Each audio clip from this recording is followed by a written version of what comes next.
জি, আপনাকে ধন্যবাদ। আমরা নিউজে যেটা দেখিয়েছিলাম যে এবারের যে বন্যা, এটা কিন্তু কুড়িগ্রামের জন্য দ্বিতীয় দফা বন্যা।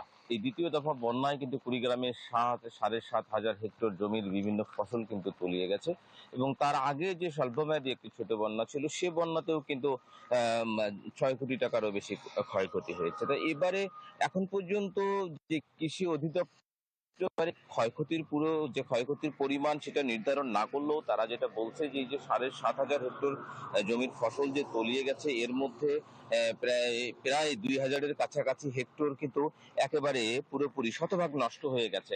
নগদের কাছে সব গ্রাহকই প্রিয়, তাই তো সারা দেশে ক্যাশ আউট চার্জ সবচেয়ে কম।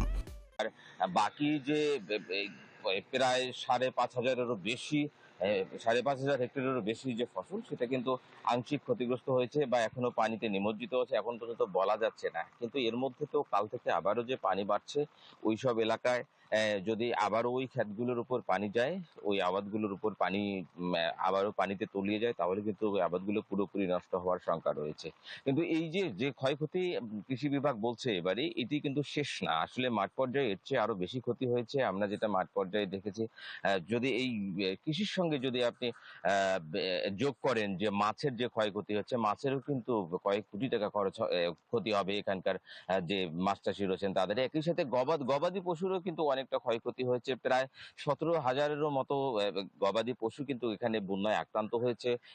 অনেক পশু কিন্তু এখন যে রোগাক্রান্ত হচ্ছে, সবকিছু মিলে এই কৃষি, মাছ এবং হচ্ছে যে প্রাণী সবকিছু মিলে এই যে কৃষকের কিন্তু সবচেয়ে বেশি ক্ষতিটা হবে এবারের বন্যায়। এবং এটা কিন্তু বরাবরই প্রতিবার বন্যায় কিন্তু কৃষকরাই বেশি ক্ষতিগ্রস্ত হয়। এবারও কিন্তু সেই সংখ্যা দেখা দিয়েছে যে কৃষকরাই বেশি ক্ষতিগ্রস্ত হবে।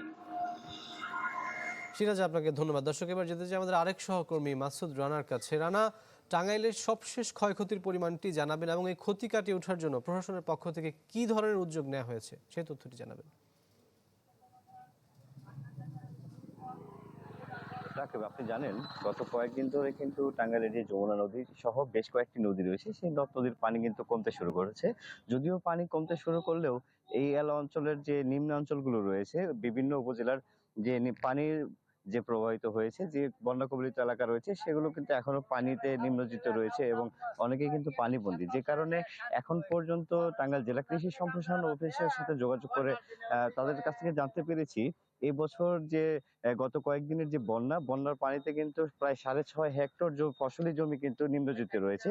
এবং এই কৃষি সম্প্রসারণ অধিদপ্তর আরো জানিয়েছেন এখন পর্যন্ত এই বন্যার পানি নেমে না যাওয়া পর্যন্ত কিন্তু এই যে পরিমাণ ক্ষয়ক্ষতি হয়েছে তা কোনোভাবেই জানা সম্ভব নয়। তার কারণ এই যে বন্যার কারণে যে বিশাল চরাঞ্চল রয়েছে, টাঙ্গাইল সদর উপজেলা ভবাপুর সহ নিম্নাঞ্চলের যে ফসলি জমিগুলো রয়েছে, সেই জমিগুলোর যে ক্ষয়ক্ষতি তা কিন্তু এখনো বোঝা যাচ্ছে না।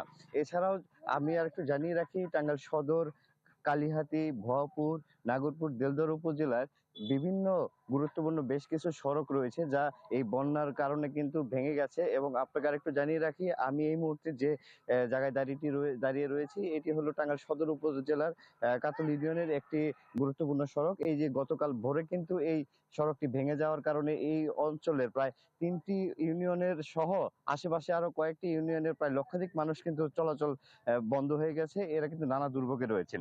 এবং এখানকার যারা স্থানীয় প্রশাসন রয়েছেন তাদের সাথে কথা বলেছি, তারা আমাকে জানিয়েছেন যে এই যে বন্যা কবলিত যে সকল মানুষ রয়েছেন, যারা বিভিন্ন ক্ষয়ক্ষতির শিকার হয়েছেন এবং ফসলি জমি যাদের নষ্ট হয়েছে, তাদের জন্য পর্যাপ্ত পরিমাণে ত্রাণ, সার্বিক সহায়তা সহ যে সকল ধরনের সহযোগিতা করা প্রয়োজন তা তারা পর্যায়ক্রমে করবেন বলে এমনটি জানিয়েছেন জেলা প্রশাসন থেকে। রাকিব। রানা, আপনাকে ধন্যবাদ। দর্শক, বন্যার ক্ষয়ক্ষতির সবশেষ খবর জানাতে যুক্ত হয়েছিলেন আমাদের সহকর্মীরা।